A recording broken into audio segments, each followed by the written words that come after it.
வேலை தெரிந்து கொள்ளுங்க. விசுவாசிகளாய் வாழுகிற பொழுது இப்படிப்பட்ட சத்தியத்தின் கீழே மோசே நடத்தி கொண்டு வருகிறார். அவரும் தீர்க்கதரிசி தான். இதை செய்யாத, அதை செய்யாத, இப்படி செய்யாத, அப்படி செய்யாத, இப்படி ஏன் செய்த, இப்படி ஏன் செய்யக்கூடாது. கர்த்தர் தட்டி கொண்டே இருக்கிறார். ஊழியத்தில் கர்த்தர் மகிமைப்பட பட கட்டுப்பாடு அதிகமாக இருக்கும்.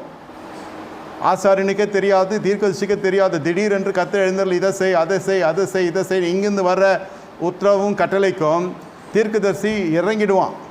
தரமட்டம் இறங்கி அவன் காரியத்தை அதிகாரத்துக்குட்பட்டவனாய் இருக்கிறபடியினால் அவன் அதிகாரம் செலுத்துகிறதை போல வெளி தோட்டத்திலே காணப்படும். என்ன வரா இருந்தாலும் இந்த மாதிரி பண்ணுறான், அப்படி பண்ணுறான், இப்படி பண்ணுறான். இங்கே வந்த கட்டளை அப்படி நடுவில் நிற்க தீர்க்கதரிசி.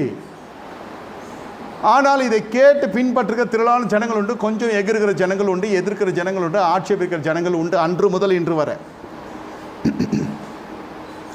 அந்த ஜனங்கள் நீடித்து பூமியிலும் இருக்கிறதில்ல, தேவ சமூகத்தில் இருக்கிறதில்ல. அதான் உண்மை.